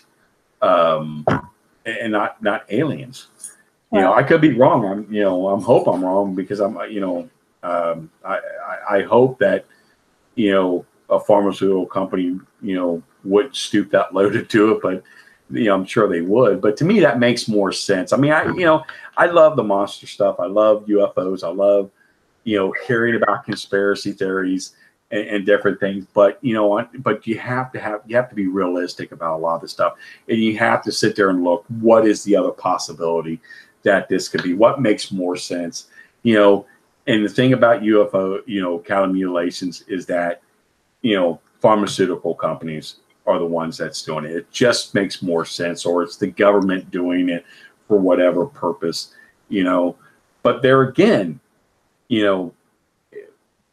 I can see the United States government talking to an extraterrestrial species and say, you can abduct our people, you can mutilate our animals, you can mutilate our people, but just don't go hog wild about it. But give us technology in return. Yeah. And I can see our government doing that. And I'm sure our government did that, and I'm sure alien species went hog wild over it, Yeah, I couldn't agree more with that, because that's kind of how I feel about it too. Those are some of the things that I've thought, made more sense in those cases. Yeah. The thing of, I spent 20 years in the Army, and I love my country. I'm a patriotic American, but you have to understand one thing. The United States government is not some pure Snow White government. Okay. Exactly. Our government's just like every other government. If they want something kept quiet, if they want to kill you, they're going to kill you. The government, nowadays, they don't kill people. They put child porn on your computer. Humiliation is worse than death. Okay. You ruin a person's career, you ruin their life, and you don't have to kill them, and they've done that before. I know they've done that before. They've done it with people in the field of ufology. They've done it in other fields. you know, and, you know, the thing of it is, you know, our government thinks that we're idiots. They think we can't handle the truth. But, you know, Donald Trump could go on TV tomorrow night and tell the world, you know, listen, extraterrestrials are real. You know, they exist. We have bodies. We have, you know, down craft. We've been studying them for, you know, since the 50s. They've been studying us, but yet they haven't been violent to us.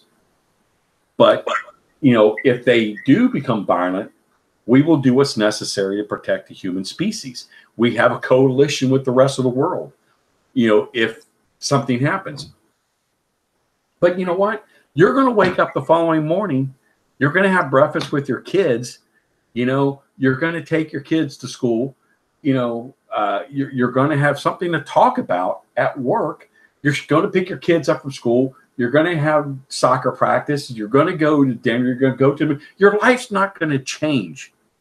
Okay. You're not going to go sit in a corner and cry, because deep down in the back of your head, you always knew extraterrestrials existed. Yeah. Okay.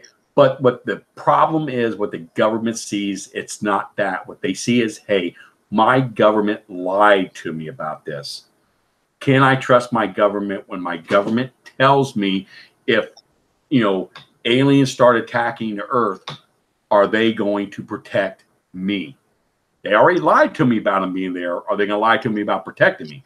Okay. So yes, they're going to lie to you about protecting you, because I'm going to tell you something. They have to maintain a working government. Okay. They're going to protect government interests. They are not going to come in to, you know, Shreveport, Louisiana, and say, here's a bunch of guns and ammunition, guys, hold the ground. It's not going to happen. You're left on your own. You are left on your own unless you have a military, you know, unit in that area that's ready to fight them off, you know, but that's it. You're on your own. The military is going to protect military installations. They're going to protect the banks. They're going to protect, you know, archives, you know, the things that are history of our country. You know, that's what they're going to protect, not you. Okay. And you have to understand that. Well, in a way, you have to understand the government knows that, because the American people own 46% of all the guns in the world. Okay. So, you know, who's got a better chance? A pissed off American with a gun and a Bible who's going to save his family, or an alien? You know, I put my money on that American. You know, and stuff. We'll survive. The rest of the world won't. You know, because we'll fight them off, because we have, as a people, we have the will to survive. We have our faith in God, and we have our American-made Henry rifle. Okay, so we'll prevail. The rest of the world won't. Yeah, that's a great point that I never thought about. I've heard people theorize on, why won't the government come clean about aliens? Because we know they're out there. I mean, so many people are seeing these things. I've seen them. I've had lots of experiences with UFOs and aliens. And that's something that I've never heard anybody say, is that, you know, but it seems so obvious hearing it now, then the government knows we won't trust them as much anymore. And that's all they're worrying about is, you know, will they trust us? And it, you know, no, they won't. You know, they don't want you to put your faith in God. They want you to put their faith in them. Okay? Because if people have a reason to believe, they have a reason to survive. Yeah. Okay? And if you have to tell them what to do, they're not going to survive. And that's what they're afraid of. You know, so, and that's sooner or later, you know, the human species is a violent species. Okay. Humans cannot coexist with each other. We can't coexist with other species on this planet, because we hunt them, we eat them, you know, and we sure to God can't coexist with another species that's out there. Okay. So sooner or later, you know, there's going to be an alien species that knows that we're a violent racist people, and they're going to come looking for a fight, because they know that we're going to give it to them. you know. So I think it would be wise for the government to tell us that they're there, and we need to start preparing for when it does happen. You know, that we're ready to fight, and we're not ready to be. You know, we're not running around like a bunch of chickens with our heads off, and we're going to be prepared for it. Yeah. Definitely. We have another question from the comments. Captain Obvious says, animals. I love that name. She says, animals kill for food. Are Dogman eating this things like grizzlies when they break their backs or kill them? Do you think that they're preying on things like that, or what is their diet? Do you know? Well, the thing with the grizzly bears, we don't know. They don't know if it's Dogman or if it's Bigfoot. Now, the U.S. Forest Service knows there's Dogman. They know there's a species of canine out there. I mean, this veterinarian told me they know it's there, but they don't know what's being done to these grizzly bears. They think it's more Bigfoot. They think there's just an aggressive Bigfoot out there killing to be killing to get, other animals out of the way. Now, when there's a Dogman kill, they kill to eat. Now, we know this for a fact. I mean, we've seen, the North American Dogman Project, we have seen cows that's been fed on, dogs, deers. I mean, what's so odd about this, the kills are all the same. The hides are taken off from the back and they're pulled completely over the head. Okay, they're the same, either if it's a dog, if it's a cow, or if it's even a deer. The way this thing is killing and eating. I just lost my contract there. But we just don't know if if it's doing this, with these, when it comes to like dogs, if they're doing it to kill them because they find it as a threat, because we find coyotes that were like that, but we know like the deer and the cows were food. Now, in two cases, one in Akron, Ohio, and then there was a case down in Tennessee where there was Dogman activity around a boarding area where dogs were. This guy, both guys raised German Shepherds, and this thing was coming in and killing the dogs off. It was not eating them; it was killing them. The one that was taking place in Akron, this thing was just ruthless with them. We got pictures of what this thing did to the dog. We have x-rays of what this thing did to these dogs. It was killing them. It was not eating them. And it even killed the litter off on one case. And it was the same thing that was happening down in Tennessee, that, they were coming in, they were killing the males off first, and then they were going towards the females. And this one guy had 15 dogs and lost 8 of them, within 2 weeks. Wow. And he just finally packed his stuff up, took what his dogs he had left, and moved out. Yeah, that's what I do. and things. He was to the point he was bringing the dogs in his house at night. And he was more fair because it was just him and his daughter. But it's just what, he was telling us, like the veterinarian was like, I can't tell you what type of markings these are on the dogs. I can't, because I can't tell you. I've never seen anything like this. Wow, that was so strange. Yeah. And that makes me think of a picture that's floating around on the internet. You may know what I'm talking about. I think it was taken in Quebec, I believe. But it's someone was shooting a picture of a waterfall, and they captured down in the bottom of the picture what they thought was a Dogman. Yeah, and beast of 7 shoots. Holding a dead dog in his arms. Have you heard of that? Yeah, it's a beast of 7 shoots. It was in a French park in Quebec area, and the guy that took the picture said he never noticed it. It was someone else picked it out, and you can clearly see this thing looks like a German Shepherd. The snout, the mouth is open, and it's holding something in its arm. But when you look at the picture, it depending how you look at it, you see the dog's head, but if you look at it in a different way, it's more like the dog's tail and back leg. Yeah, there you go, right there. You know, but it's weird. I mean, you can see the snout on this thing. You know, it's odd. So some people are saying that it's pareidolia, but I don't believe that at all. I think this is the real thing.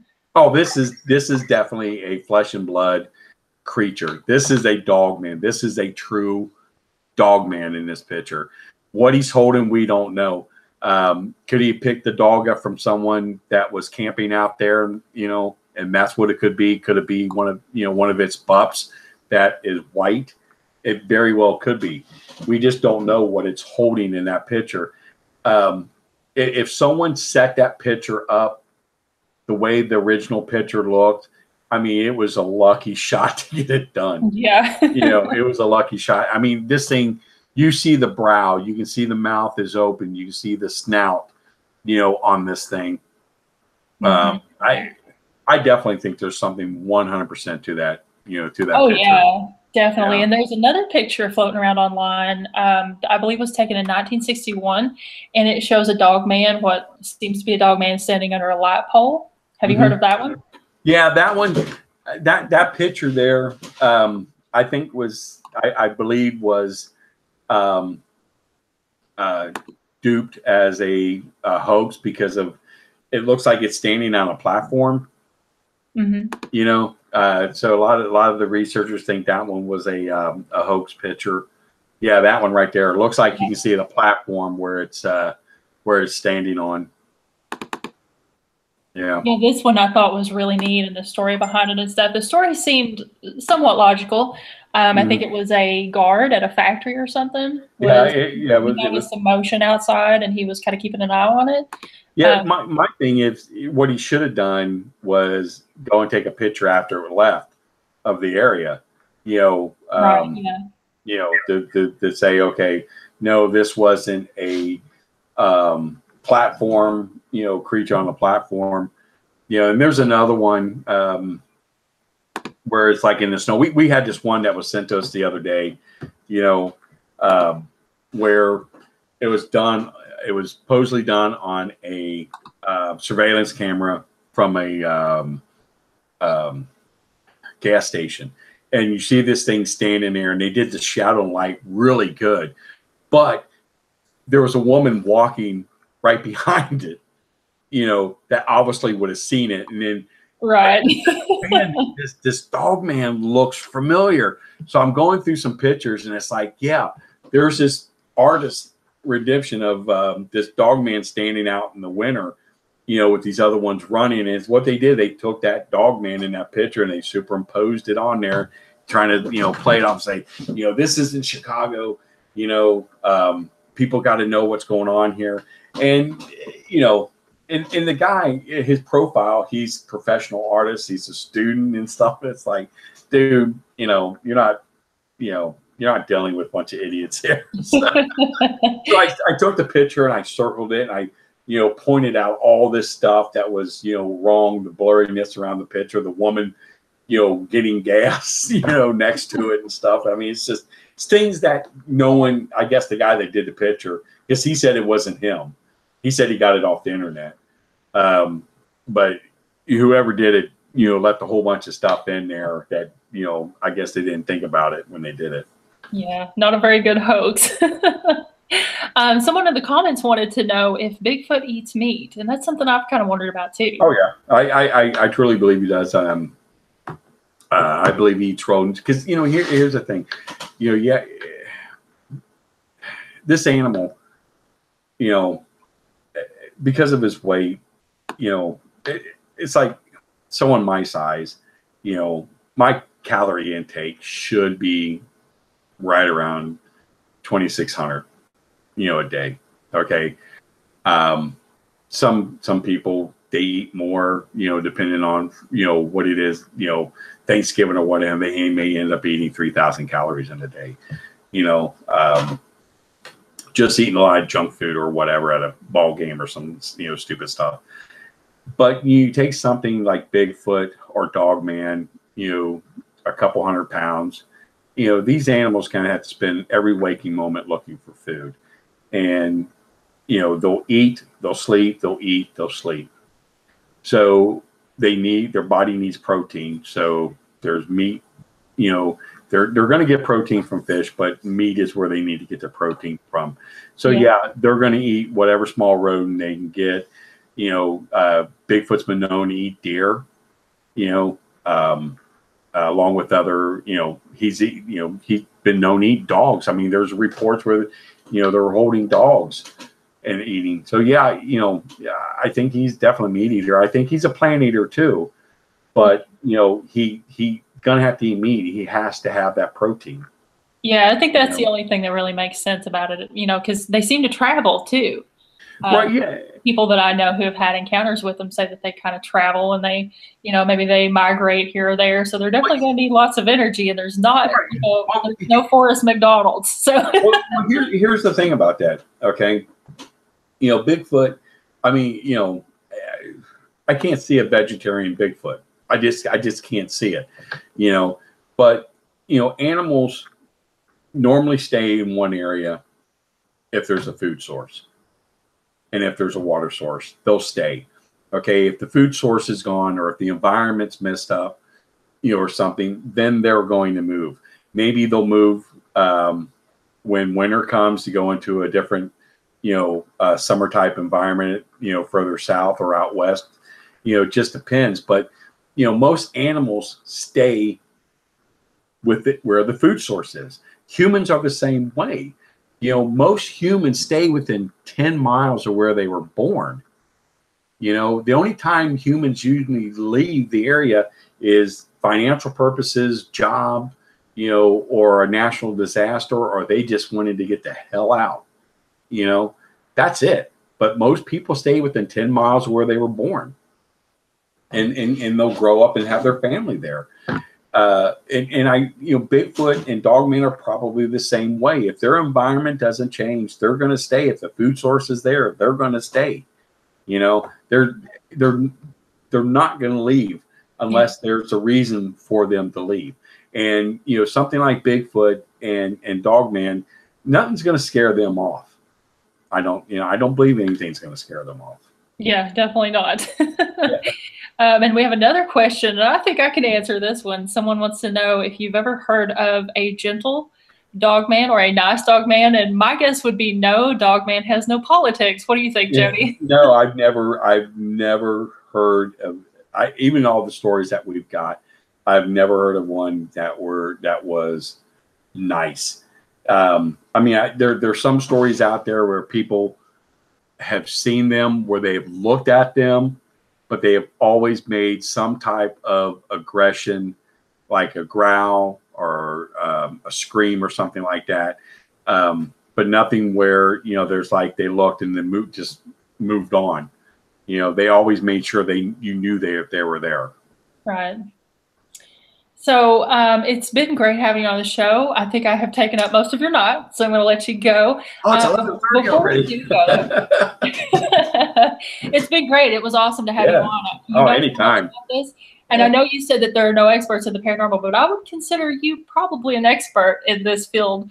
Definitely. No, I'd like to let you throw out some links or anything, which of course will be in the description as well, and new projects we can expect from you and the project, the Dogman Project. Our site is www.NorthAmericanDogmanProject.com. One big word. You can type in Dogman and it will come up. Check out our site. A lot of good information on there. Projects we're working on. We're doing a new documentary about the Defiance, Ohio werewolf case of 1972. We're going to throw a bunch of Ohio stuff in there with that. We got this investigators boot camp that we're doing here in Cincinnati, October 12th, 13th, and 14th. Like I said, it's going to be one hell of an event. It's going to be very proactive. It's going to be a lot of moving through this thing. We got 65 acres of wooded area that has a pavilion on it for classroom. We're going to have another one built for a classroom. It's going to be fun. We have a lot of people that are coming in that's talking, about a lot of neat stuff. Like you said, we have former special forces operator that's coming in that's going to teach us about tracking this thing. We got a former command sergeant major of the Army Intelligence that works for an intelligence agency now. That's going to talk to us about how to talk to, witnesses and how to read them and things like that. It's going to be fun. It's going to be a really neat event. And we're working on a conference in Defiance in April of next year. So that's going to be neat. So, and that's going to be like more of a meet and greet type thing. We're going to have witnesses there talking, but we want people who are attending that conference to come up on stage and tell their story too, to the community. That sounds really cool. Yeah, so it's going to be. I might try to pop into some of those in Cincinnati, some of the stuff you're doing up there, because we've moved back to Kentucky, so I'm not too far away, and that sounds like a good time to me. Come up for this event in October. I mean, if you like to camp, it's going to be neat. It's going to be nice. The weather's going to be good. It's going to be a little bit chilly. We're going to have a bonfire, and we're just going to sit around in the evenings after our classes, and talk, and it's going to be fun. It's going to be fun. And it's a big enough area for, a lot of people to camp, and it's going to be fun, Yeah. So. Well, thank you very much again for coming on. And you'll have to come back sometime, because there was a ton of other things that we could have talked about. Definitely want to talk to you again. Anytime you want me on, I'll be there. Sounds good. Yeah, so thank you, everybody, for tuning in. Don't forget to like and subscribe, and I will see you guys later. Bye. Bye.